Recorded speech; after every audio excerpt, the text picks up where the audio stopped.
Okay. So first of all, I think what we are going to begin today is an interesting journey into one of the very interesting books written by Baba Sahib Ambedkar, that is the Buddha and his Dhamma.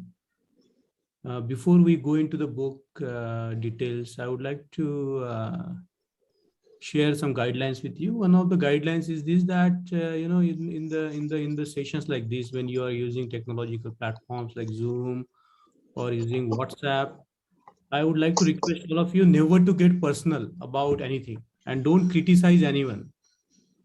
Because the short messaging systems are not good to do, to argue or to put your point across, because it never works.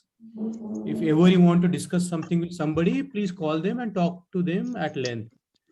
Otherwise, what will happen? There will be a lot of issues in the group. I have seen it time and again. So this is my request from my side, that please do not involve yourself in any WhatsApp discussion about any points of agreement or disagreements.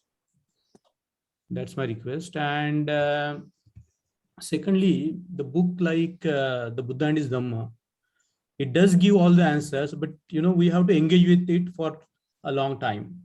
I can understand that some of you have been studying Buddha and his Dhamma for a long time, and you have your understanding about Buddha and his Dhamma, and you might have been going deep into it.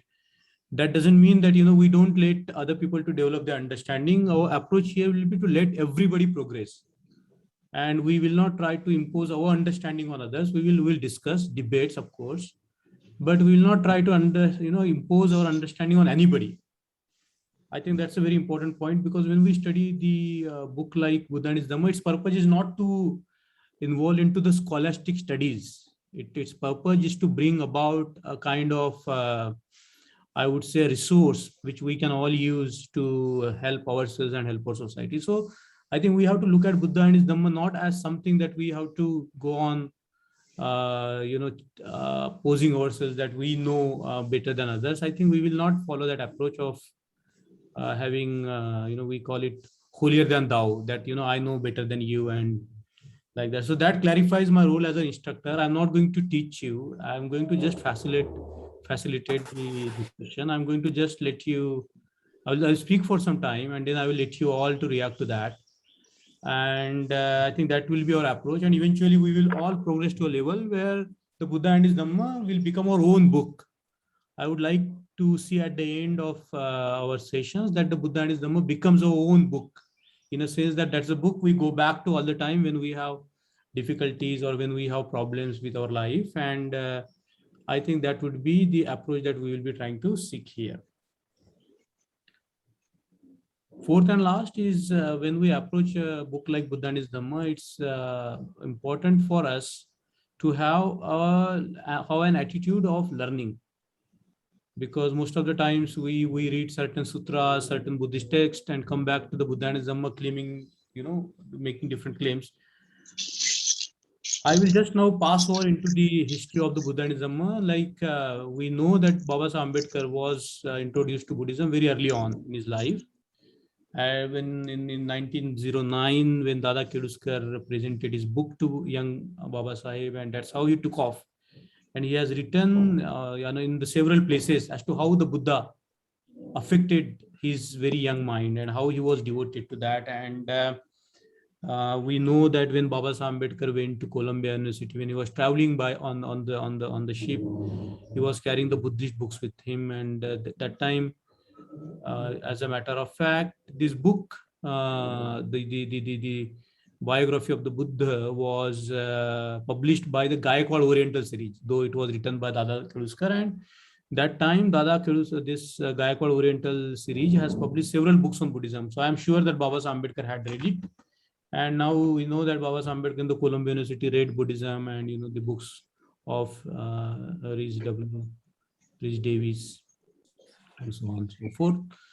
Baba Sahib had one characteristic of his mind, that was very inquisitive nature of his mind. So once he gets into grips with something, he tries to lay his hands on everything that he finds. So like according to some biographers, Baba Sahib Ambedkar had 2,000 Buddhist books in his possessions. In his possession, he had 2,000 books. And I think why this is important, because most of the times when you look at the people around, people are claiming that, Baba Sahib Ambedkar had not read the Buddhist text, or, this, that. But I have been hearing this argument for a long time. But, when we look at the books like the Pali grammar, for that matter, or Pali dictionary, you cannot produce it unless you are a master, or, you are gone deep into the language. So Baba Sahib Ambedkar definitely, was a scholar of Pali language. And I found one note in in in Chicholi, where Baba Sahib, in the Baba Sahib's handwriting, there is a diary where Baba Sahib used to maintain a lot of diaries. He used to write everywhere. So I found one reference where Baba Sahib Ambedkar, how he was studying the sutras. So he was trying to find one particular word like atta, for example, or Shuddha, where the Buddha was called Shudra. So, there is a mention of the sutras where the Buddha was called Shudras by the Brahmins. So there was a mention of a sutra called Isukari Sutta in Pali. So what I'm trying to tell you is Baba Sahib Ambedkar has really gone into the depth of the Pali text. Now, what about the Sanskrit and other Buddhist texts? So I can, we know that Baba Sahib Ambedkar knew Sanskrit, and he could read Sanskrit, and he could, teach Sanskrit. And new evidence is showing us that Baba Sahib Ambedkar, in fact, taught Sanskrit in Bonn University for some time. So we can see that he has this wide-ranging linguistic skills. He was a master of languages as well.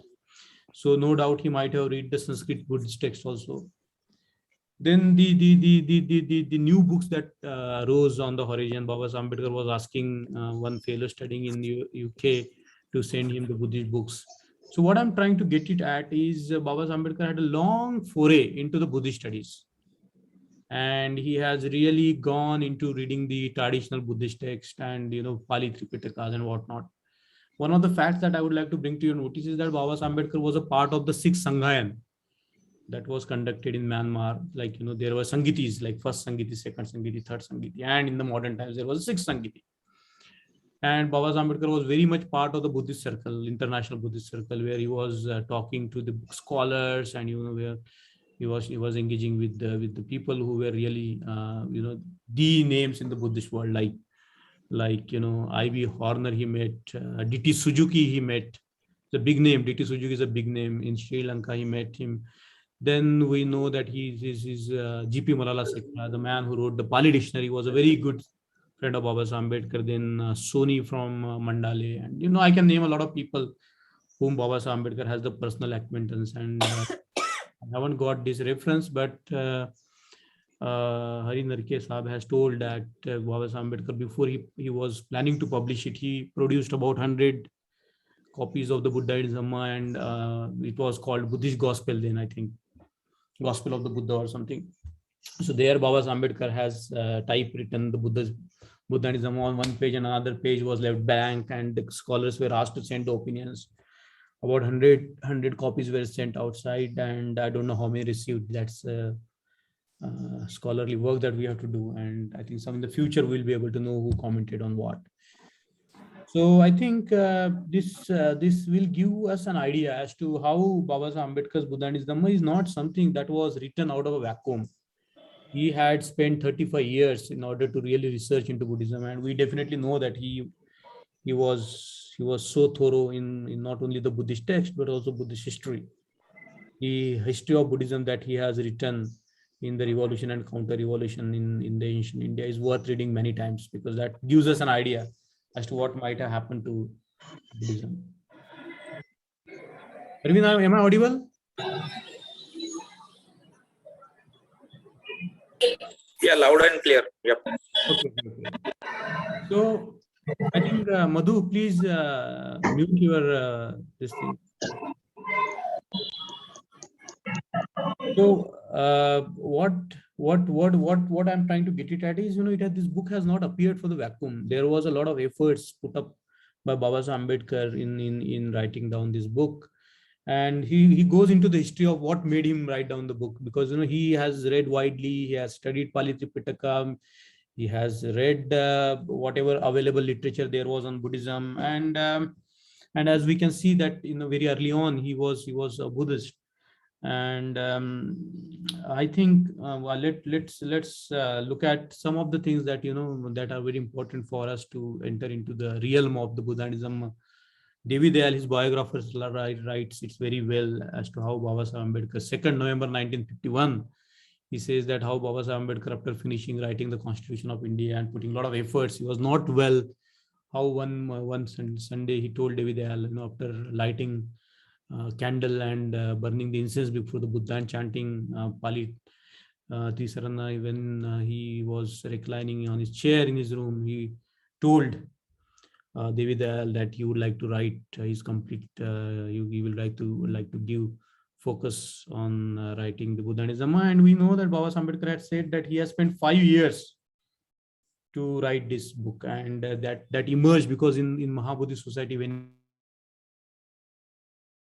he was writing, he found that people are interested in having the entire Buddhist canon in something like in a book, small book. Like, he found that was the handicap for spreading the Buddhism, because the Buddhist literature is very vast. According to one account, if you pile up the Buddhist text, it will be many times bigger than the so-called Mahabharata. And in Chinese tradition, it is said that if you pile up all the Buddhist text, it will make about 80 storied buildings. So you can understand the vastness of the Buddhist text, and from there to cull a book of this size, I think is something that needs a lot of effort. So I think that's the big background of the Buddhism, and we will know a lot of things eventually about Buddhism. With this, I would like to go to the certain attitudes that we need to cultivate when we read the Buddhism. Number one is we should always have the open mind when we study Buddhism. It's a religious text in a sense that the religious emotions are different than the so-called rational emotions. I'm not saying that there is anything wrong with the rational emotion. In fact, Baba Ambedkar said that the Buddha's Dhamma is nothing but rational. But there is something in all of us that draws us out with that emotion of religion, and I think we should have that reverence and respect when we study, when we open up the book like Buddhism. I think that's very important. That attitude is very important to bring about, because it's not mere book. It is an understanding of Baba Ambedkar that has been transferred from his mind to our mind through this book. I think this is a vehicle, this is a medium by which we can understand Baba Sahib's mind. So I think we have to bring that attitude of respect and reverence. That's the second attitude we need to bring when we read the book like Buddhism. Third thing that we need to bring cultivate as an attitude when we read the Buddhism is an attitude of sharing. When we understand something, we share respectfully. We don't share anything arrogantly. I think that's very important attitude. That's the spirit that Baba Ambedkar would have. So I would say that we should have the attitude of sharing whatever we understand. The more we share, the more we learn. That's what he said.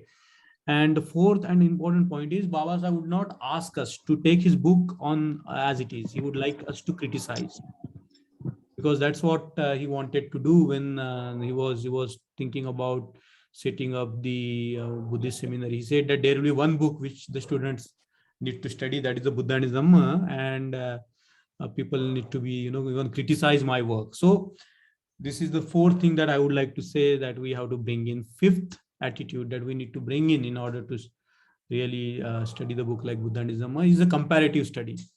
We don't follow any tradition. We don't belong to any group. We are Ambedkarite and we are Buddhist. So we don't criticize anybody, but we can do the comparative study as to with different groups that are prevalent in this country today. We can do the comparative studies, because comparative studies have certain advantages in a sense that it clarifies. It's a way of thinking. It's a way of studying something. So if we do the comparative study, comparative analysis with other people who profess Buddha Dhamma in this country, I think that would be a very very productive. We were without criticizing them or without we just comparative view we give. We don't take sides. We just present our comparative view. So I think with these 5 attitudes towards Buddhism, I think we will enjoy this journey, and this is going to be a very exciting journey. I have to be very honest with you. I don't know how I was going to lay out this book. There are 8 books in the Buddhism. All of them are important. All of them are tied together. They are not like separate books. You can of course read each book separately, but I see a pattern in those 8 books, and those 8 books are divided into different parts, and those different parts are themselves very important, and those different parts are divided into different stanzas, and they are all noted very meticulously. So you can say book 8, part 3, stanza 5, like that. So you can exactly, so you can see how much effort Baba Ambedkar would have done to index the book. So you can go and when you say, you can say like book 5, part 3, and section 1, and then stanza 6. You see what kind of efforts that Baba Ambedkar has put. He has numbered everything. Everything is so meticulously done. I don't know what would have been the final shape of the book, because it was not published in the lifetime of Baba Ambedkar. But Baba Ambedkar was very particular. He liked, I think, Nyan Ponika's book, The Heart of Buddhist Meditation, and its layout. And Baba Ambedkar was very particular when he printed the books. He went to the printer personally. He tried to lay out where the photos will go, where how the page will be laid out, what kind of a font will be used, and so on and so forth. So we have no idea as to how Baba Ambedkar would have laid out this book, but we can get some certain glimpse of his creativity by looking at P. Narsu's book, Essence of Buddhism, which Baba Ambedkar got published in 1948. And all the frames, all the designs, all the photos were added by Baba Ambedkar. So I find this very interesting that, Baba Ambedkar paying personal attention to the design of a book. Now, book designing itself is an art. So we don't know what kind of the final shape the Buddha and his Dhamma would have had if Baba Ambedkar was alive. Maybe, I don't know how the sections would have been laid out, but we can leave it to the speculation, and maybe, some more information needs to be taken out. On every page on the Buddha and his Dhamma, there is this mudra. And this mudra is very important. It's not like there is no Dhammachakra mudra or Abhay mudra. It's a very particular mudra. And it's in tradition. There are like hundreds of mudras in Buddhism. Like, you can study them.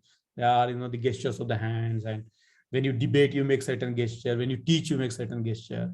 When you give, you make certain gestures. But this gesture is very unique, and it's called Tarjani Mudra.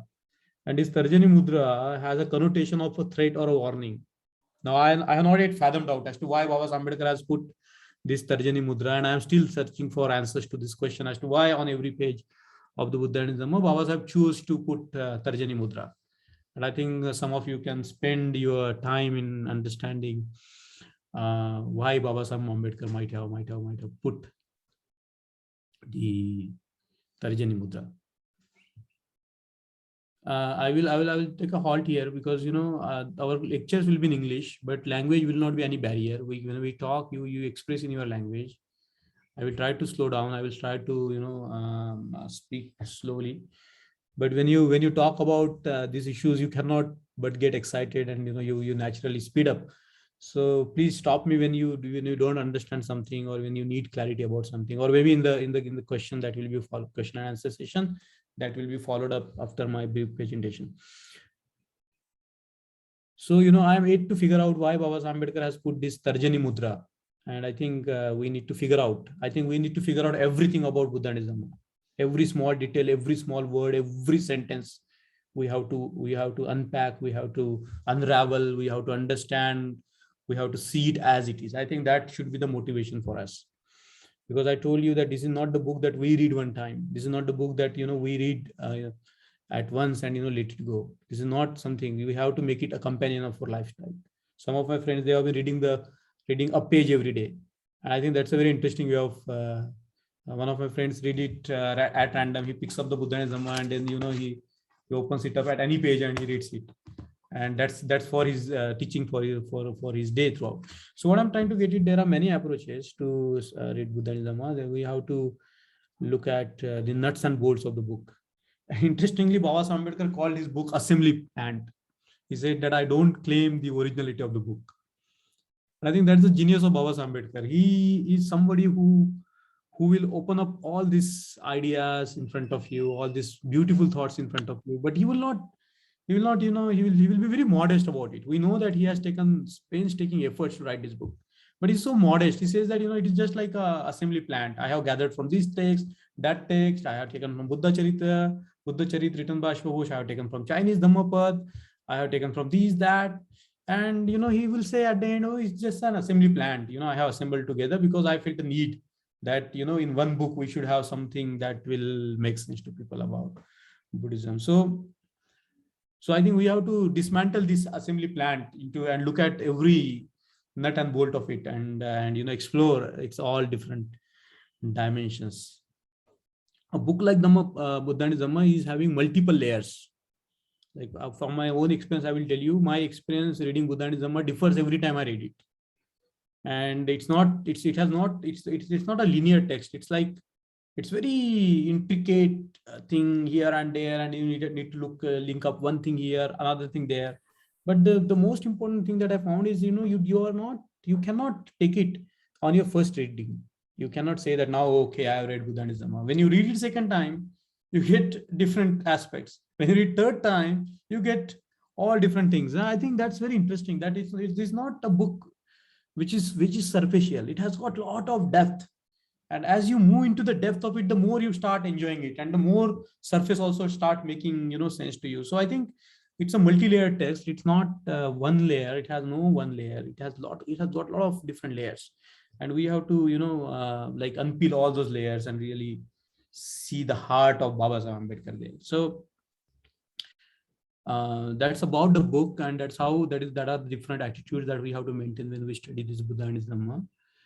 As I told you that we are not going to go into the book today, but actually we are going to enter into the book today, in the sense that we are going to look at introduction, which to a lot of people is very controversial. Honestly, I don't find any controversy in there, because we have to understand Baba Saheb's mind. He was somebody who would like to have discussion, debates on whatever he has written. He would like people to debate, argue, even to criticize his points, and he has that attitude of learning, relearning, unlearning. He won't take for him nothing is Sanatan. For Baba Saheb Ambedkar, no idea is fixed. He said that I like Buddhism because of its inherent flexibility. This is very interesting word, inherent flexibility. That there is something in Buddha and Dhamma which also supports the Buddha and Dhamma, that there is nothing static in the world. Everything is moving, everything is dynamic. How can the text be against the law of the nature?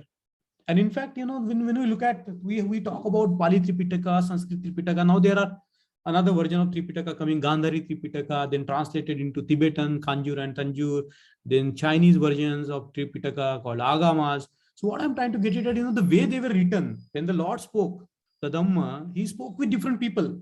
He spoke with the illiterate people, he spoke with the farmers, he spoke with the scholars, he spoke with the people who were deep into so-called meditation, so on and so forth. So all different people, he gave different teachings.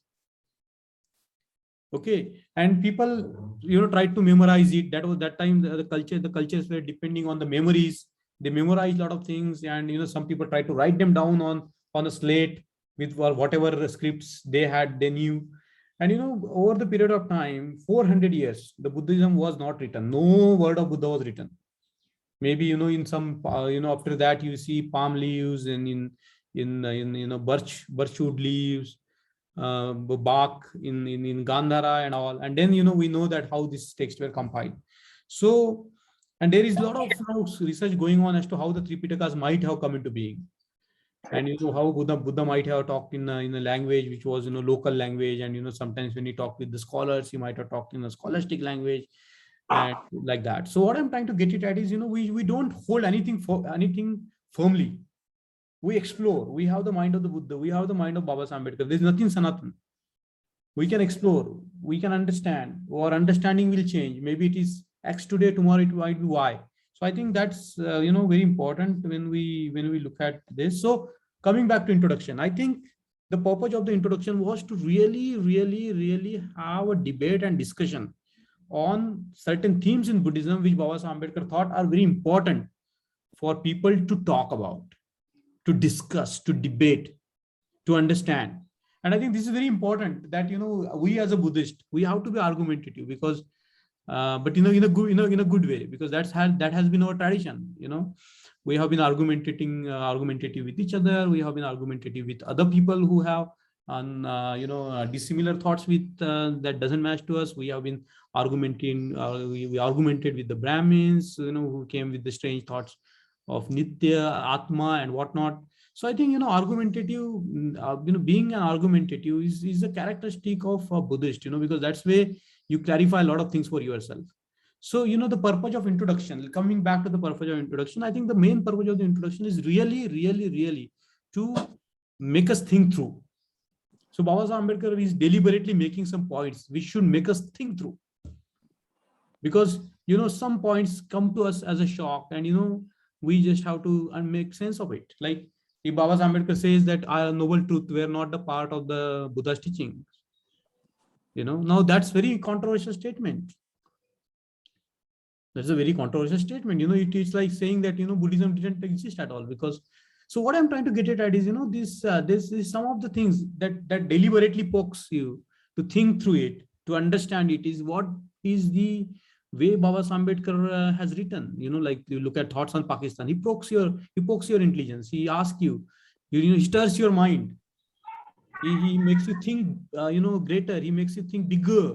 He makes you think more than what you are capable of thinking at that moment. So I think that's the characteristics of mind of Baba Saheb Ambedkar. He makes you think. He makes you clarify for yourself. So for example, now take these 4 controversial points, and I think they are very interesting. He says Parivraja. What is the reason of Buddha's Parivraja? And then the traditional explanation comes like, Buddha saw these 4 sites. Buddha saw these 4 sites, and that's how, Buddha was, motivated to leave the world. There are different versions now as to why Buddha left the home. And we can imagine that, the man who is 29 years old has not seen a dead man or an old man or a sick man, or, somebody who is, has renounced the world. That's not very likely to happen to a man at that age. So I think, these Baba Saheb's questions are very important. Then what can be the reason Buddha might have left the home? And I think this version is very important, that Buddha left the world because there was a conflict he saw. He saw the conflict between, the 2 communities. The 2 communities which were, like kin and kith. Like Shakya and Kolians were the one community. They were like sharing blood with each other. They were having roti beti vyavhar, if we say. And despite of that, they were fighting. There was a conflict. And then in the Buddha and his Dhamma, in the text, main text, Baba Saheb Ambedkar talks about the conflict between the communities, the classes, the man and women, the conflict between the father and the son, and conflict, everywhere conflict. So the Buddha's purpose is how to create a conflict-free society.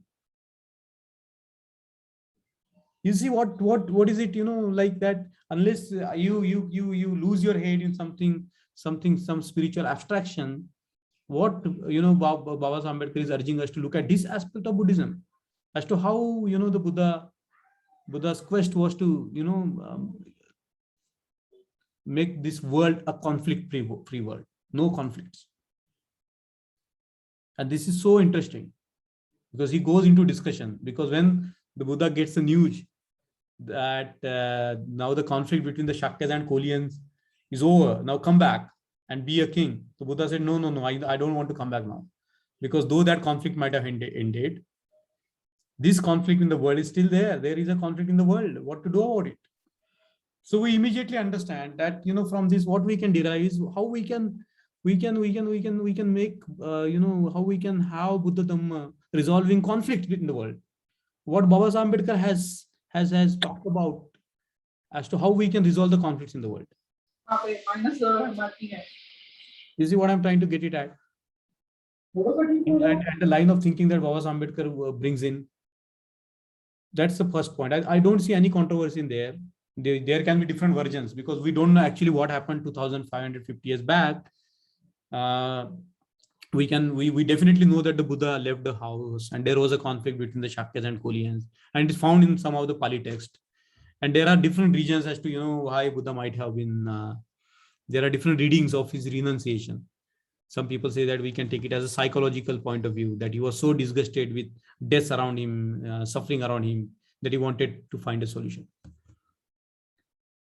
Secondly, I think the second point that is often difficult for a lot of people to digest is what about the Four Noble Truths?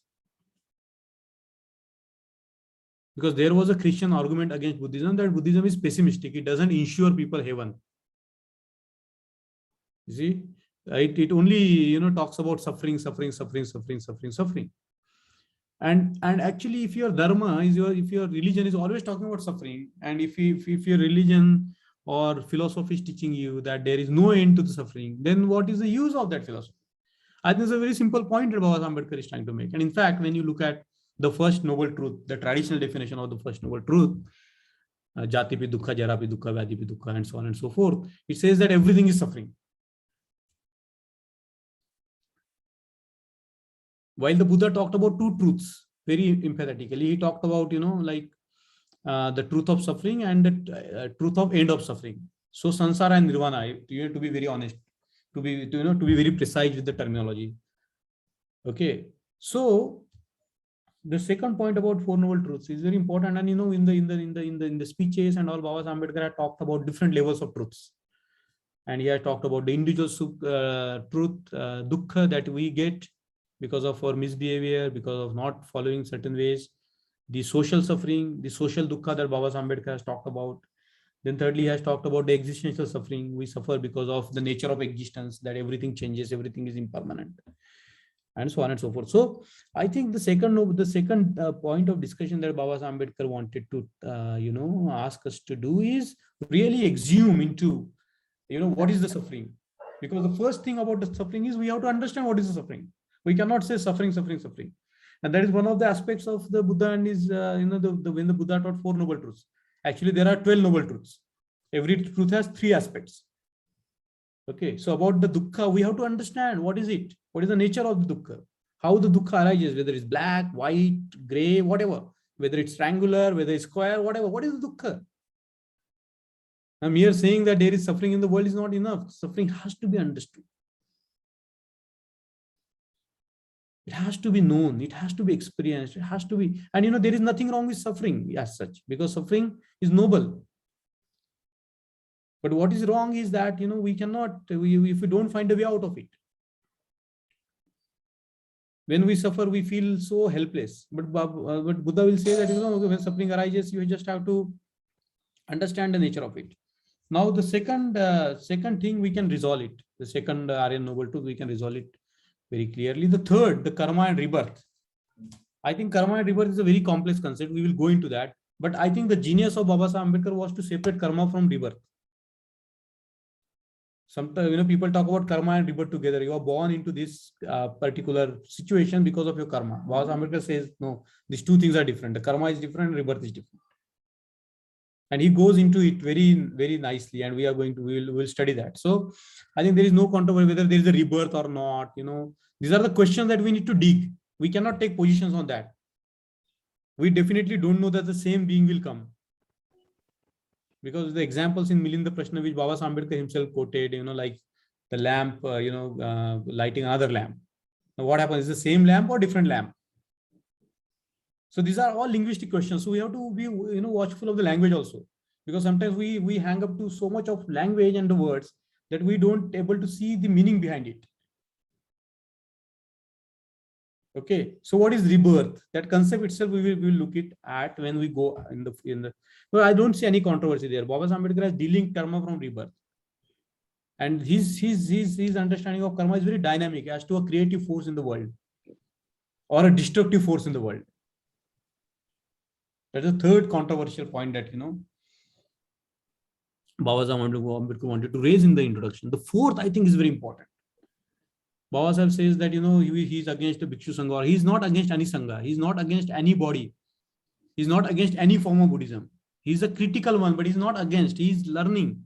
And one of the things that was concerned to Baba Ambedkar was the future of Buddhism. So when he is raising a point about the Bhikshu Sangha or any Sangha, he's raising a point about the future of Buddhism.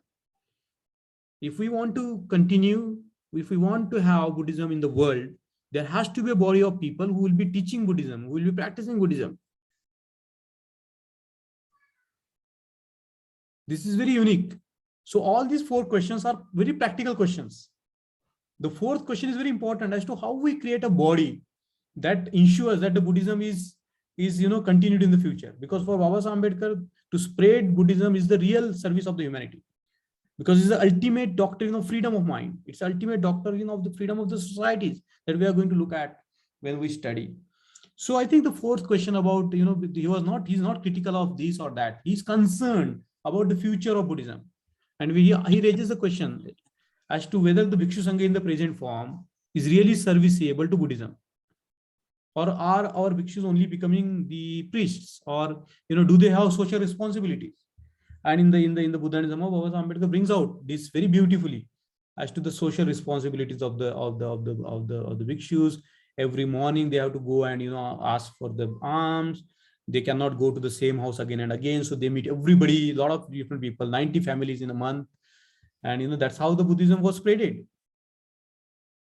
isn't it? So I think these are very critical points that we need to think about the nature of the Bhikshu Sangha if the Buddhism has to survive in the future, as to how we organize, say, if we say upasikas or upasak or bhikshus or bhikshunis, or do we go for a new identity separate? These are questions that we need to think about, and these are the questions, very meticulous questions, that Baba Saheb Ambedkar has raised in the introduction. It looks very small, only 2.5 pages introduction, but it's like a bombshell.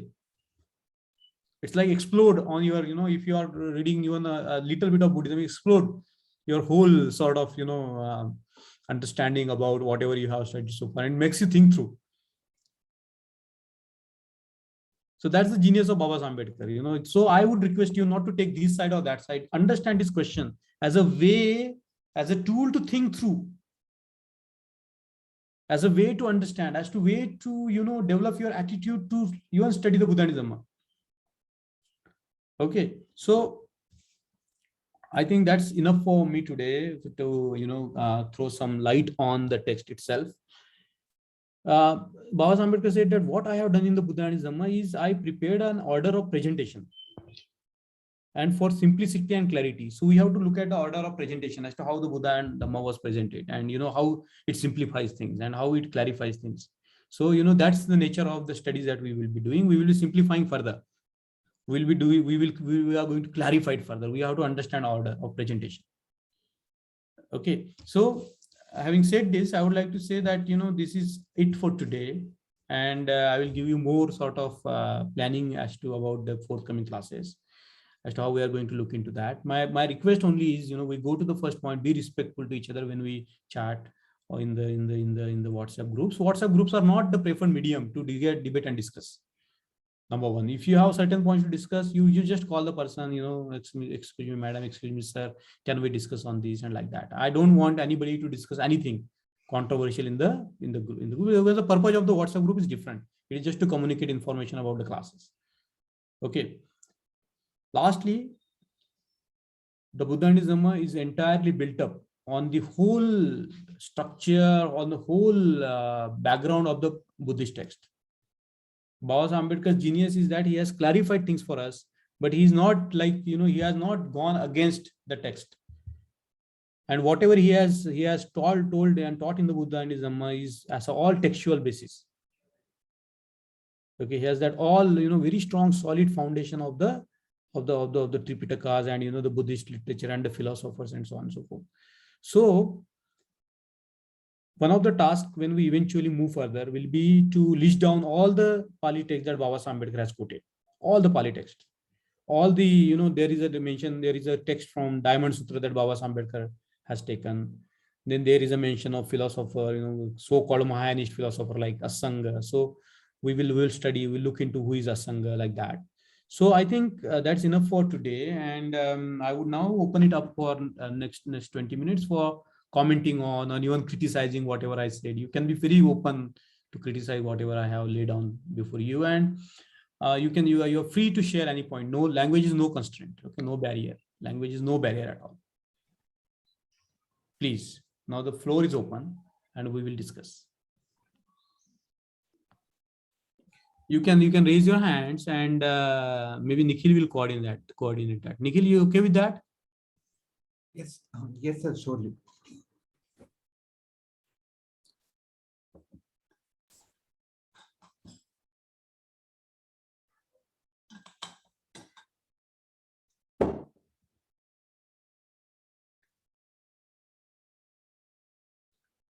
Yeah, so Umesh, we can start with you. Yeah.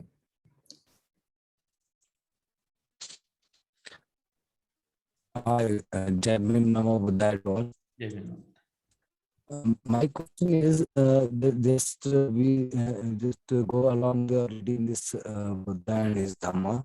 Will we refer the context with just from where the text has been taken and discuss in its origin from where all those texts have been incorporated in this book and what was the results?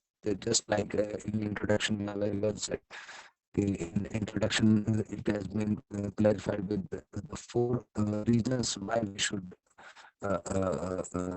read this book.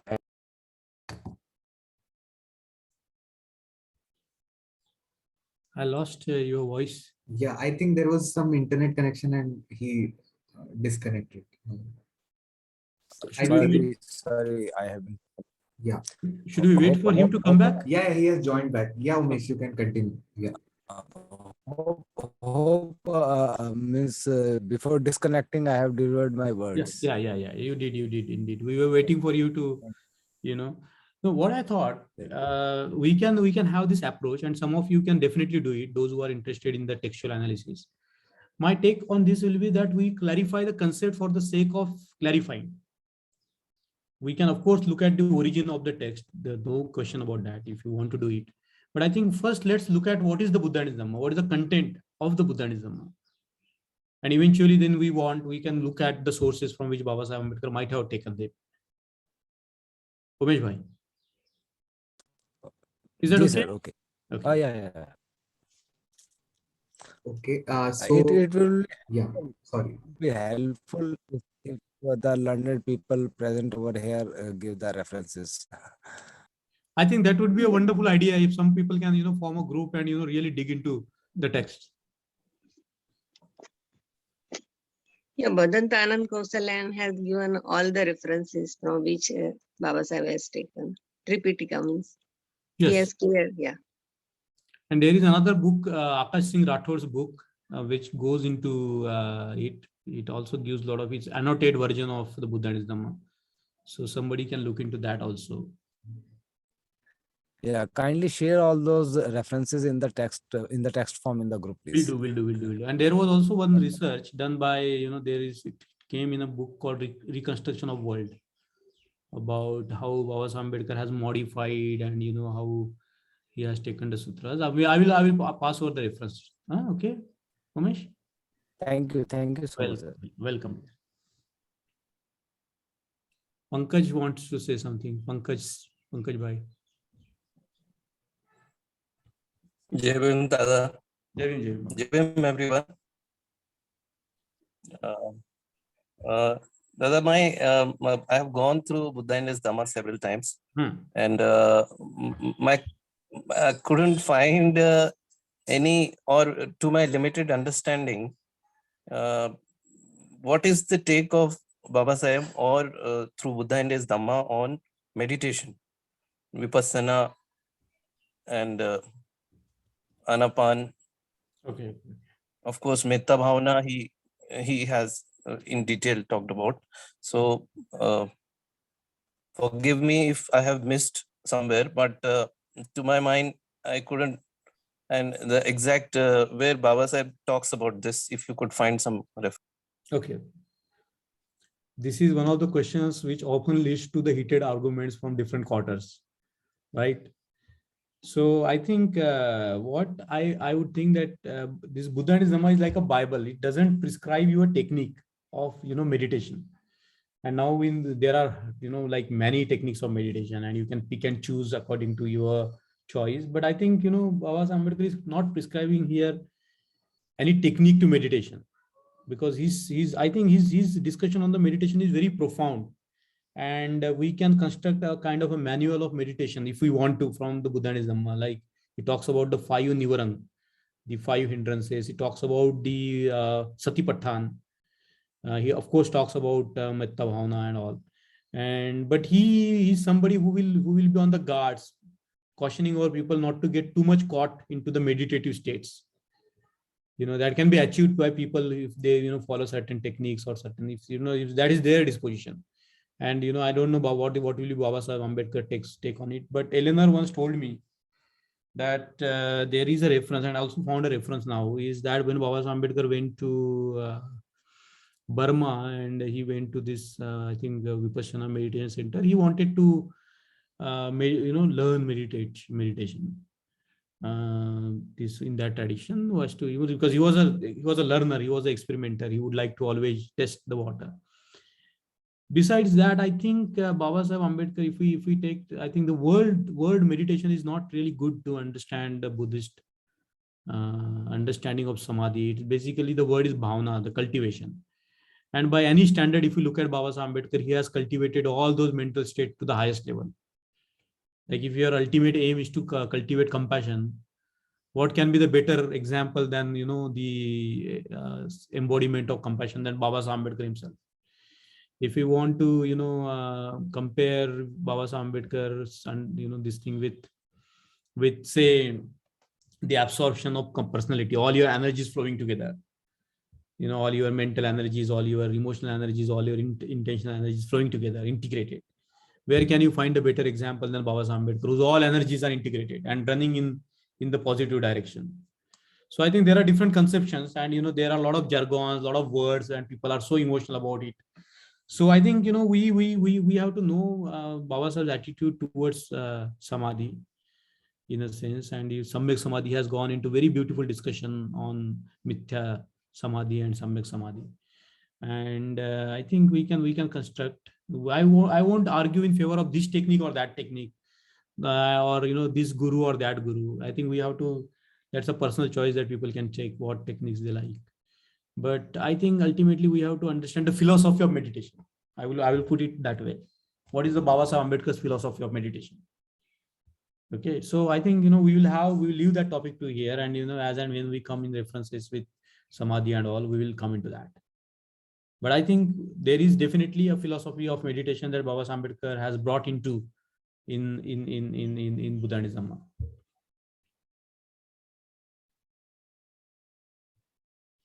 Pankaj, I know that cannot be answered, but like you can see what I'm trying to get it at. Thank you so much. Thank you for this initiative. Thank you. So anyone else wants to ask something or raise a point? Or share, or comment, or whatever.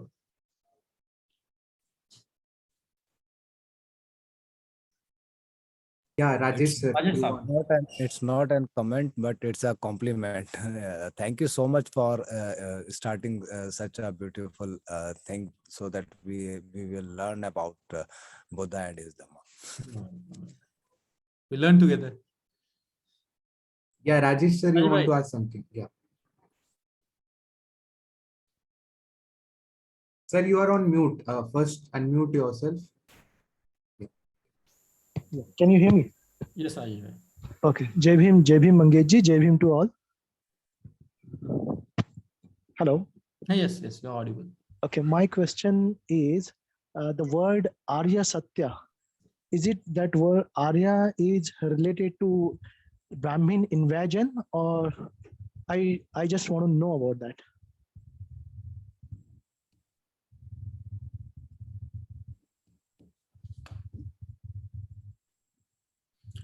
Rajesh bhai, I think words.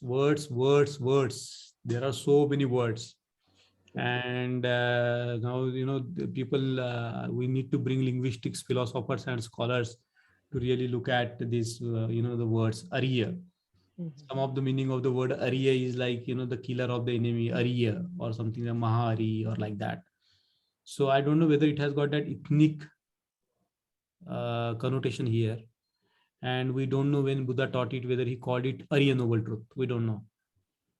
Okay. Shrestha. That's Arya your, means Shrestha. yeah, that's your this thing interpretation, madam. Because then according to Buddha also, Buddha, if we are talk about ethnicity, Buddha was of course coming from the Naga clan, as it were. And we know definitely that Buddha was called Mahanaga, the boss of Nagas. He was also called Maharya.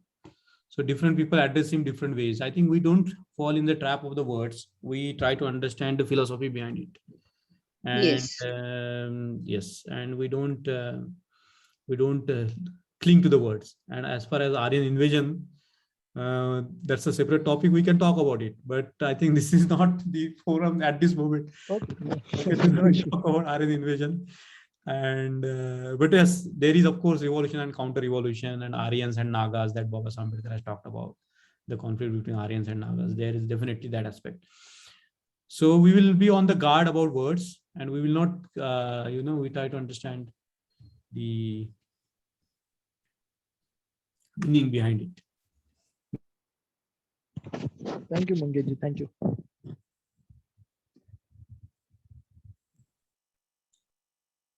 Yes, Naresh, sir, you can. Jai Bhim, everyone. Mangesh, as you said, somebody was basically you read the Buddha and Dhamma every time and you find something else. Myself basically read multiple times, bits and pieces here and there. But this time I said, let me start the Buddha and Dhamma from the back side. And I found something completely different. Basically where Baba Sahib talks about the poverty. And he said at this time, basically kind of the eradication of poverty would have been my goal as a humanitarian or something. This basically changes the complete perspective.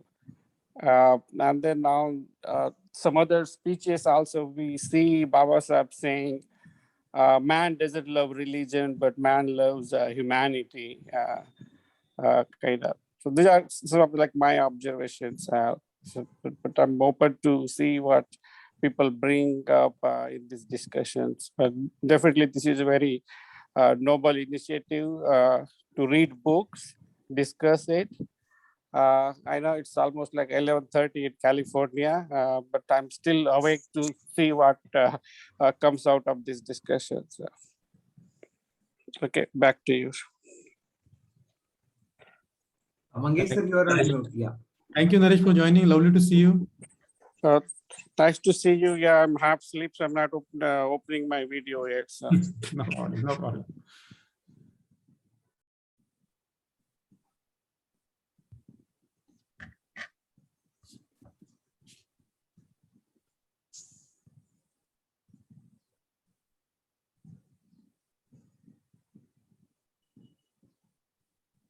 The floor is open. You can comment or pitch in anything that you would like to talk about.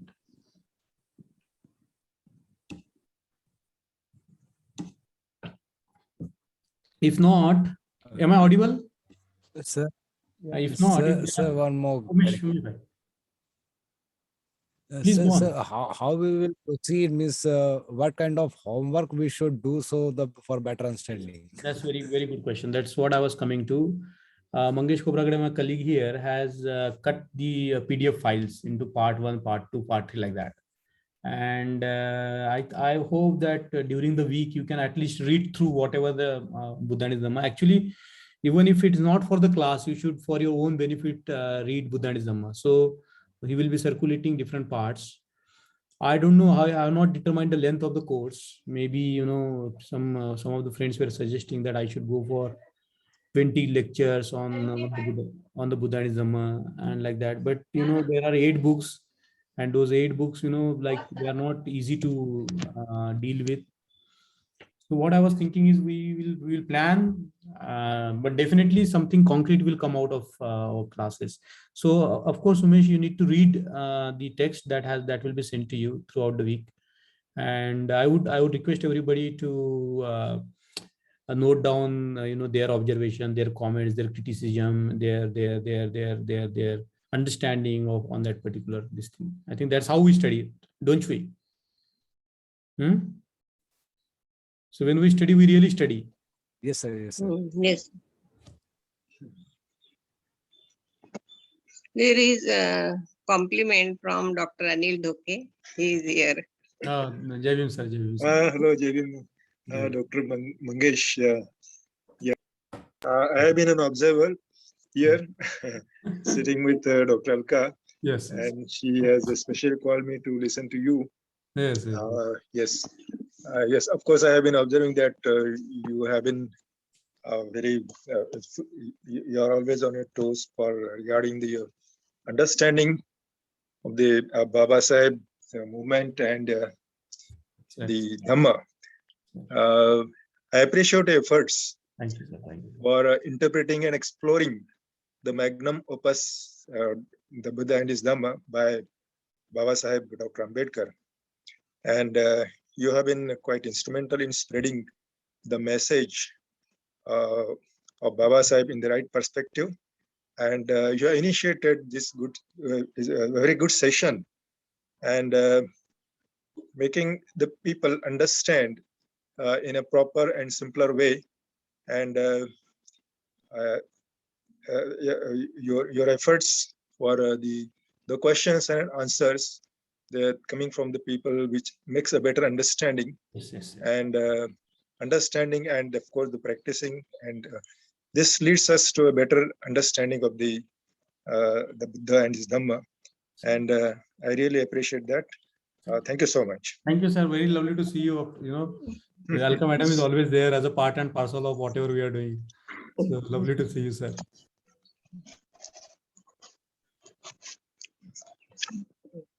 I think the format will remain the same. For 35 minutes, I will brief, and then for the next half an hour, we will discuss.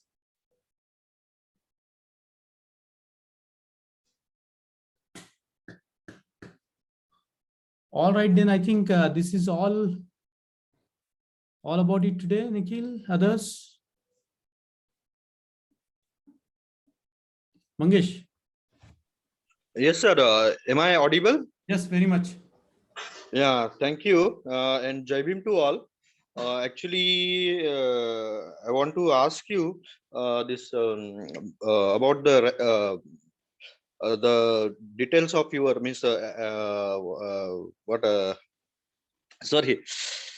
your details. All of you who are the present over here, I need the details because I was circulating the Google Forms. So far, I received 56 responses. Okay, so whoever the present here, if they have not filled the Google form, I request to fill them. Right.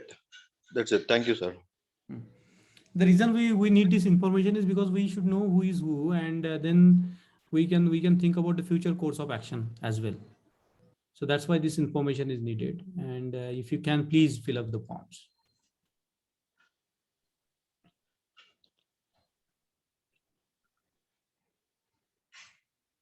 So if that is it, see you next week, 11 o'clock. Right, sir. Thank you so much. Yes. Thank you so much.